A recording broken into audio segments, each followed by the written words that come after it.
Thou shalt not be mad at me when I tell everyone on this video that I'm not a big Shakespearean fan. I had to read all of that stuff in high school like everyone else did. So for me not loving Shakespeare, I'm gonna give this movie a lot of credit for looking so good.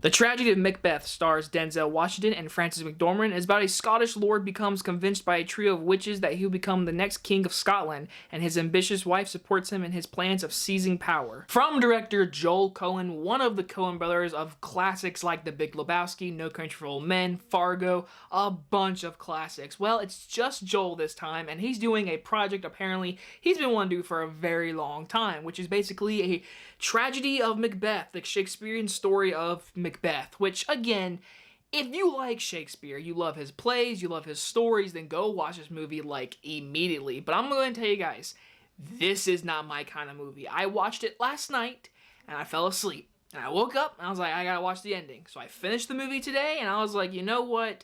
This just is not my movie. But I can tell you right now, Jole Coen made a beautiful looking movie. I think the look of this movie, the production design, everything about this movie and technical wise should be praised and should be nominated for many Oscars because, I mean, this production, I mean, wow. The sets, the foggy air, of course, the aspect ratio, and it being black and white, everything technical about this movie is perfect, and I think it should be nominated every category it can because it looks amazing. The look of the movie is the reason why I even wanted to keep watching the movie because, again, I read Macbeth in high school. I read Romeo and Juliet. I read Hamlet. All this stuff. I'm just not into this stuff. Now, with that being said, Denzel Washington does give one of his best performances he's ever given. I will say that.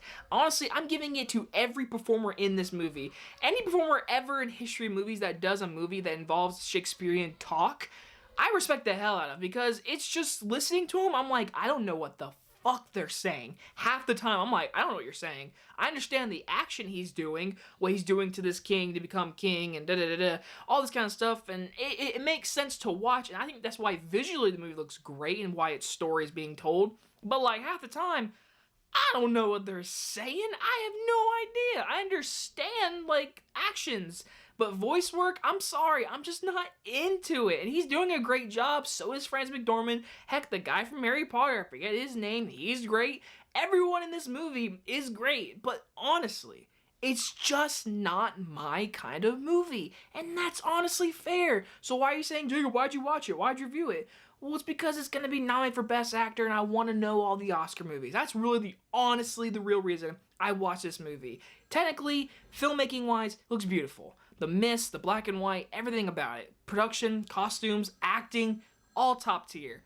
But it is not a movie I will never ever watch ever again in my life. I will give The Tragedy of Macbeth a B-.